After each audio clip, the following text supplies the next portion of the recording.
Welcome back, guys. So it's been a long time since my last post. I've got a few constructive comments about how should I make my latest or my upcoming videos, and I'm keeping in mind some of the recommendations that you have made for the upcoming videos, and I would like to thank you for all the constructive ideas and help for this. So in the following episode I will show what I've done in the back during my absency, and I hope you will like it. Also, I would like to mention that I often don't code live because sometimes I get stuck in some issues, and they may take a long time to solve. But I will try to do something in this manner and do some live coding sessions in the upcoming episodes. So today I will show you how I've implemented Elasticsearch for the e-commerce project, and I will explain some of the tips and tricks how you should construct an e-commerce site. It's a basic one, but how you can build upon these layers and get something nice done with it. Okay, so let's start and see this in action. So this is the project that we are working on. I've made a big menu or mega menu where you can define certain categories and show them and hide them, and if not, there will be a slider here on the right side. Now everything is hidden because we are not authenticated, so let me just authenticate. Good. So it's just a basic landing page, and the styling is not even begin yet. It's just a mock-up. So we have the search bar. When you are logged in, you will be able to search because it's a B2B shop, and you will be able to search. And otherwise, we have some categories that I've created beforehand. Okay, and this will be the result. For example, let's search for monitor, and we've got all these results from Elasticsearch.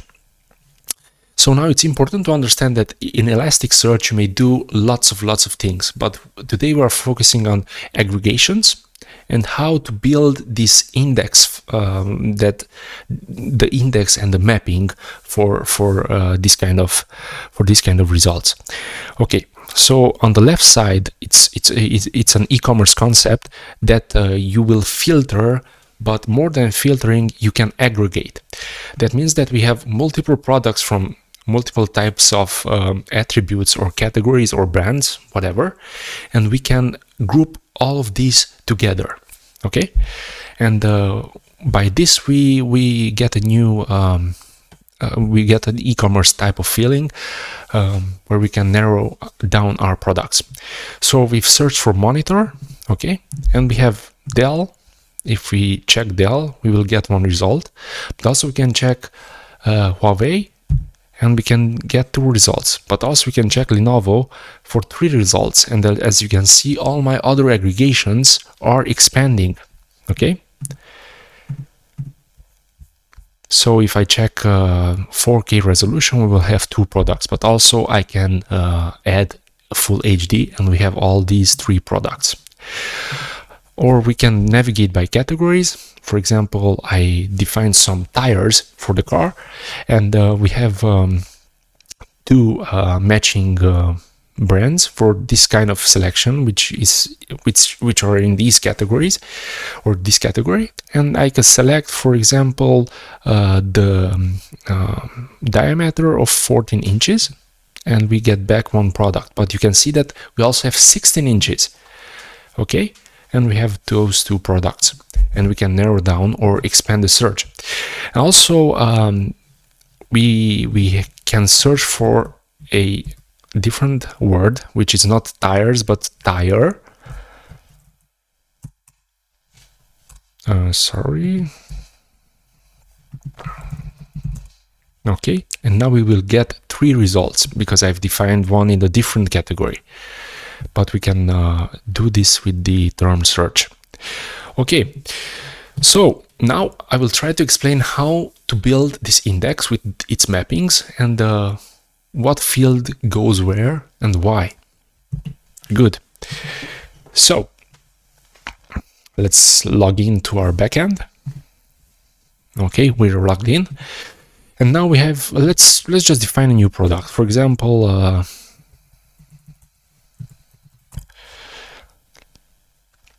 let's just select a simple tire from Hankook.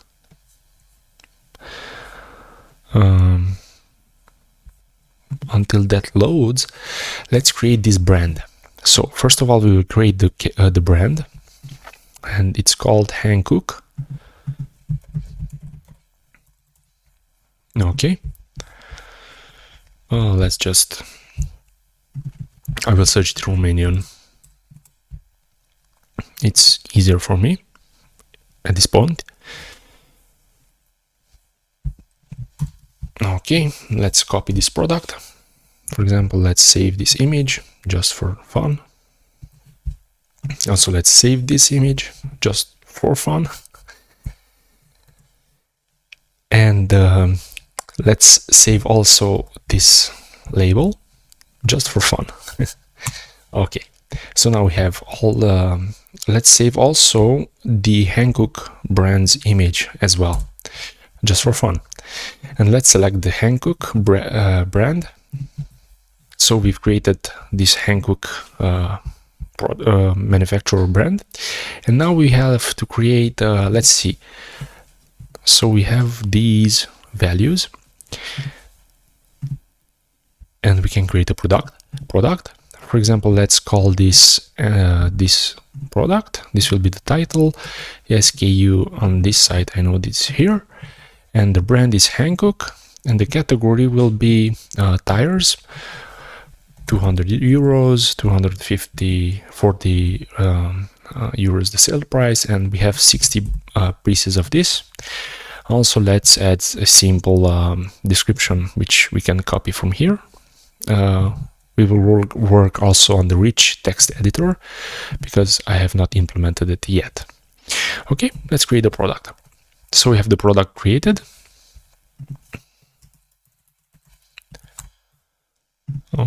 Sorry, let's update this. Okay, what is new? We have also the possibility to add labels, for example, Black Friday, and let's just save that, and we can add the attributes. So we have multiple attributes. For example, let's see what attributes does this product have. It's season. So we have season winter. Okay, let's just split the screen, it's easier for us. And we have whatever, we can add whatever we would like. Okay, let's this one is D. The next one, it will be B. I'm just copying. We can do also in the upcoming episodes to do an Excel import or CSV. Okay.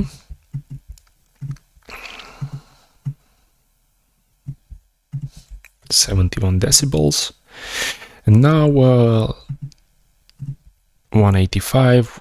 We don't have that value, but we can define it because I want to make a backend that it's very strict about defining some of the values. So we have the width of the tire, and let's add 185.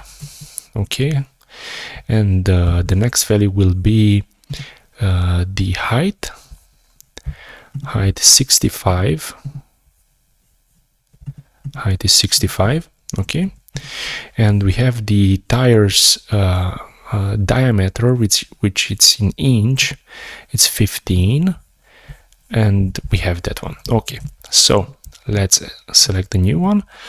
Width, it's Hey, I've added that. Why it's missing? Let me just check this.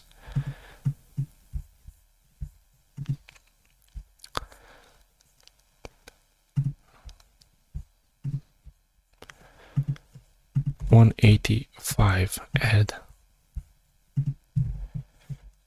and refresh. It should be here. 185, correct. So let's see again. 185, okay. Height, it's 65, and the diameter is 15. Good. So now we have all these attributes, and let me just make this as full screen. We have all these attributes defined, and we have all this information, but let's add also some images, and we may add these 3 images. Okay, let's set this as main, and now we're done. What we have left done, it's just to index the product. And now if we search on the back end, on the front end, sorry,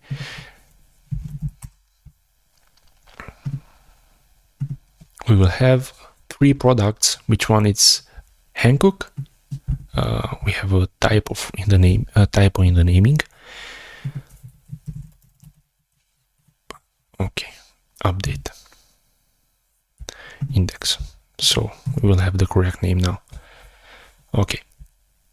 And as you can see, we've set the 15-inch diameter, but also every information that we've completed here, it's filterable or aggregated in the facet. Okay, and also we can search envelope Hankook, and we have a full text search with everything that we are looking for. Okay, so let's show what we have done in the backend. So for this, I'm using Postman, e-commerce project, and create index. So for this, I've made an index name with called sorry. Okay, this is. So we have the create index in my Postman, and we have the ecom, the index name, and here we have a mapping. This defines how the data will be structured inside Elasticsearch's index. Okay, so we have a dynamic because we may add dynamic properties without the need to define them manually here in this mapping. So then we have title, description, SKU, price, category is active, is featured, and so on. And you can see that all of these are copying to a new field, all filters. And also other fields are copying to all filters because we will use this for search, for full text search. Okay. And then we have the label, which can be a nested type because we can have multiple labels in our product. Also, the images are nested, and we have multiple for is main, thumbnail, medium, and original. Because, as you know, a product may have multiple products, multiple images. Okay. And also we have the filters. So this is the interesting part, because filters will have a name, a value, a label, and a pretty name. So all of these are used here on the left side. So when we aggregate, we can aggregate after all this data and return the corresponding naming and the pretty name and the label and so on. So this will help us in the near future to extract data in a fashionable way so that we can display them as needed with special characters. For example, in Romanian, we have these accents that we have to display. Okay, so these are the filters. So this is an interesting concept because let me just show you one document. For example, we have a hit for an Adidas NMD R1, and also we have these filters, and as you can see, they are nested, and we may have multiple values, but we don't know which kind of values we will hold, and we don't know how many facets we will show in the front end until we set them here. But also when we do faceting, as you may remember, on the attribute side, we can specify if the attribute is required or it's filterable. If it's filterable, then it will show up in the left side on our page. Okay, so going next, so we are creating the index, but also we can create ecom2, and this will create an ecom2 index. And when we will search ecom2, it will be empty, so 0 hits. Okay, but the index is created. We should delete that because we're not using it. ecom2, delete. Okay, acknowledged, and now we have no documents or index. No such index. Okay, good. Now, for indexing a document, I've made something. I've made a method, index product, which gets an ID. So we made a repository just to find the product, which we've implemented in the early episodes, and now we are loading all the attributes, labels and images, and now we are creating all the labels. Okay, labels for different kind of filterings. The labels are which I've showed you are the Black Friday or whatever. We can define multiple labels with different colors, and all of these will show up in our front end. So let's add, just 1 second, add for this tire also the label of new arrival, add and update, and we should index it also. And now when you search it, you will see that we have the Black Friday and the new arrival, different types of labels. Okay, so the filters are all those attributes that we define on each product. These are the filters as I've specified, and these are defined on each product itself. So there can be multiple filters. Also, we will enhance this in the future. So these are the filters. I'm just creating a simple array with name, pretty name, value, and label. Okay, and I'm appending this to the filters array of type product. This will help us to narrow down our aggregations without losing the OR functionality. Also, I'm appending the filters and the categories if we have those, and images, and now we're constructing the document. So the document gets an index, and also we could define this index name. It would be better to do it like this. Okay, this index name equals ecom. Also, we can get this from a configuration of environments of config envs. Okay, sorry. Good. So we have the index, we have the ID of the product, and we have the body. So the body has the title, description, price, the filters array, labels, and images arrays. Okay. Also remember that in the filters we have the brand, and also we have the categories. Okay. And we do some onsets if certain things are missing. So in this case we are not indexing empty arrays, just to clear things up, Good. Now we have the Elasticsearch client, which is a trait which I've implemented here, and this only returns a simple host client. Sorry. Okay, I forgot my shortcuts.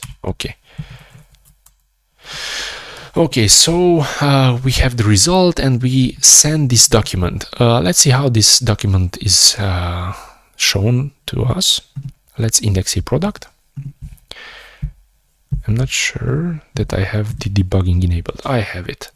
Okay, the results, and we have the document. Let's inspect it just for fun. inspect, sorry. Okay, I thought I could expand it all in one click. I think you get the idea. Okay, just to open it, and I will talk about them. Okay, so we have the body with the title, description, price, and filters. So each filter has a name, a pretty name, and values and labels. These can be different because we can display some values, but when we send the values back to the API, we can have different values. Also, we have labels with the pretty label and the color, and we have images. It's main, thumbnail, and full. And as you can see, some of always on one of them has is main as true, so that will be our main image for the front-end display. Okay, so this document gets sent to the Elasticsearch, and we get back a result.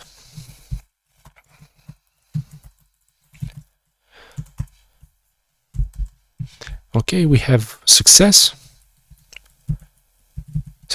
one. That means that our product has been indexed. Okay, and now we are returning the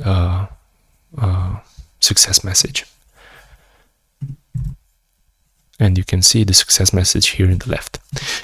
Good. So we have created the index, the mapping. I will put the description of this mapping in the repository, and we have the code to create it. Also, we can implement it in the PHP part just to create the index or modify the mapping. You can do it. I didn't do this for this project, but you can do it easily. And now let's go to the query part, querying the informations. So we can use monitor or monitor. Okay, and we get back 3 results, as you can see. So let's go to the search method. So we're getting a request. We are waiting for certain things. We're waiting for terms, we are waiting for category, and this is done by sending some headers from the front end. Let me just show you. I think it's this one. And if we have terms, we can send a header, and if we have categories, we can send another header. And to show you this one, we can use we can use this refresh, and let's see the fetch products, and we have headers for has term or has category. And if we go in the categories, we will see that we will have has category true and has term false. So this helps us just to build. This helps us to build up the query that will get into Elasticsearch. Okay, so let's go back here. So we get all the filter values from the database. We plug it with the code, and we save it to array. And we push those 2 values of the brand and category. And we will accept only these values from the request. So we can use a refresh here just for fun, and you can see the filter values. Request filter values has all our attribute names, and only these will be sent to Elasticsearch. Okay, if we have a term, we also push term a type, which I've showed you before, for aggregations. Okay, we validate these, and only these, otherwise nothing. Now comes the fun part, the query. So we are searching the index, this index name. Okay, the size is 25. That means that we paginate every 25, only 25 products on each page. And now we are coming to the aggregations. So we're aggregating in all filters. Why? Because we need to find, if we have a term, we have to search for that specific multi-match of words. So as you remembered, we did copy to all filters. Okay, so we are searching in all filters, as you can see here, for specific words. For example,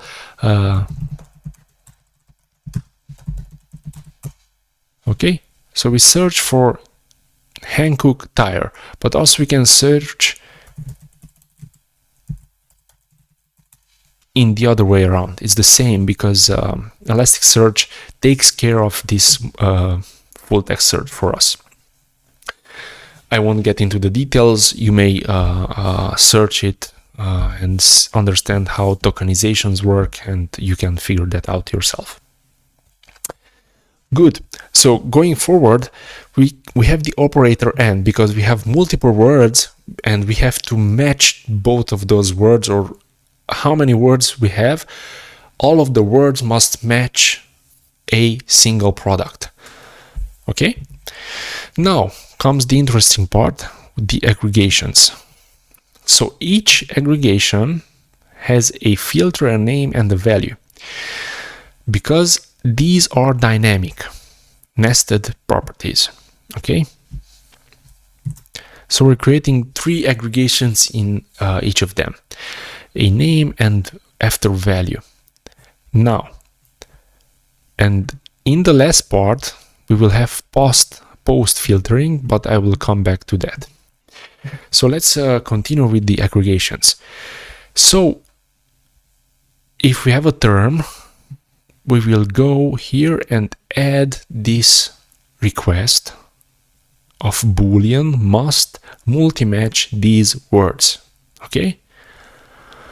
If we have filters specified in our request, we go and take all those filters and clear everything that is empty.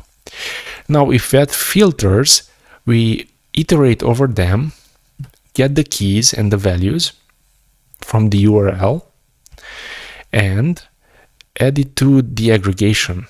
Now, the aggregation part comes and iterates over everything here and takes all the keys and values. Keys and values are, for example, brand Hankook, class B, but also we can have multiple values. Let me just show that to you. So we have C, D, and E, and one attribute may have multiple values. Okay?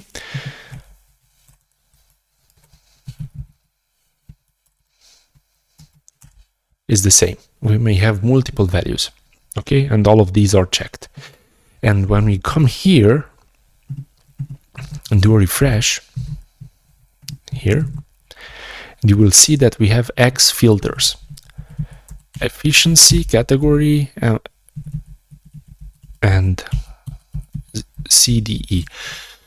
Now, why we have 2 aggregations but with different types of aggregations inside of them? So we have the class of efficiency for the consumption, but we have to filter them by the category in which we are present now.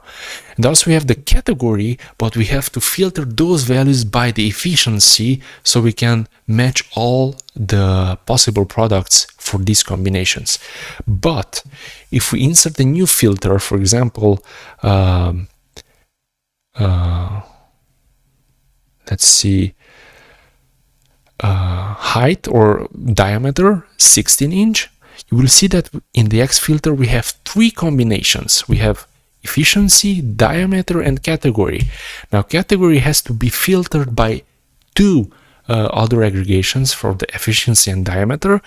So the diameter has to be filtered by 2 by the efficiency and category, and the efficiency has to be filtered by diameter and category.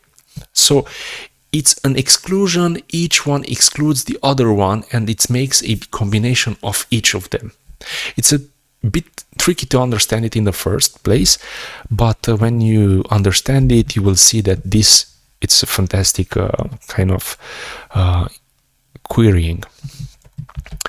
Okay, and on the other one, here we will build the queries based on these aggregations. Okay. Bullmast, term, and the value. Bullmast filters the name, which is the key of the aggregation. The key represents, for example, the efficiency of the class efficiency, or the diameter. That's the key. And the values are 16, CDE, or whatever there is. We have the value, and we have the outer aggregations, and that's it. So let me just show you. You will understand it how if you look into it. Let me just stop it here because I like to expose it here. Okay, and let's use this. Okay, and this is the final query based on these three aggregations. Okay. And as you can see, we have the class efficiency, CDE, minimum should match 1. Now we have the diameter of 16. And now we have the filters of category for the tires. We have the filters now with the name and the value. And now we are beginning to use this aggregation as I've showed you, the class efficiency, diameter, and category. Okay. So the class efficiency is filtering by category, and also is filtering by, let me just see it, by category, yes. Now also it's filtering by class efficiency itself. Filter, eggs, class efficiency, and now we have the filter. Let me just open it just to get it. Category, okay, and the aggregation is by the filter's name, and it's the same for the diameter is by category and the tire. And now we have the category, which is by diameter and by category. Okay. Okay, and the last part, we have the post filter. Post filter is matching all the documents, but it filters all the aggregations to only return those documents that pass this post filtering. We get all the aggregations, but we will do a post filtering upon them. So we have the class efficiency, we have the diameter, and we have the category. And all of these will produce this long query, which seems a bit complicated in the first place, but it gives you the best results. Let me just stop the debugging. Okay, and we get all, sorry, we have die and dump here, and we have all these results, and I can uncheck any of them. Okay, 16, C, D, E. I see a problem here.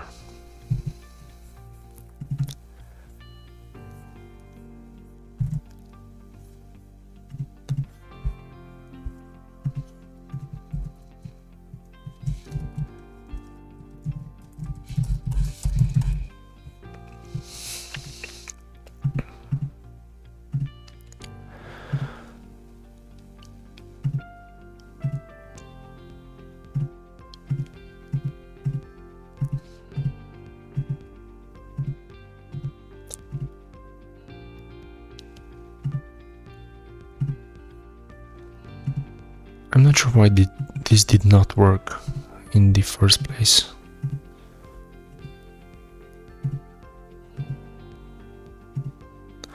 C should not be here.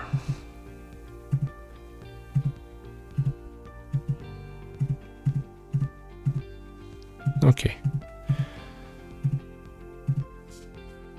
Good. So we have this query, and now when we get all the results back from the response, the response is looking like this. Response. Let me just enable my debug. Okay. Sorry. So the response, it's a HTTP response from Elasticsearch.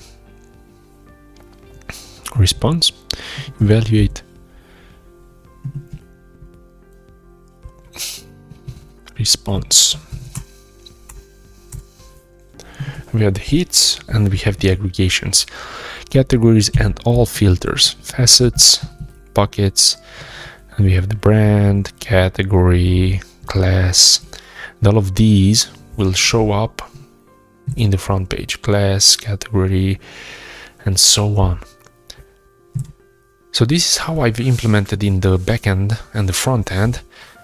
For the front end, it's a bit trickier, and I will see you in the next episode about this. Thank you. Bye.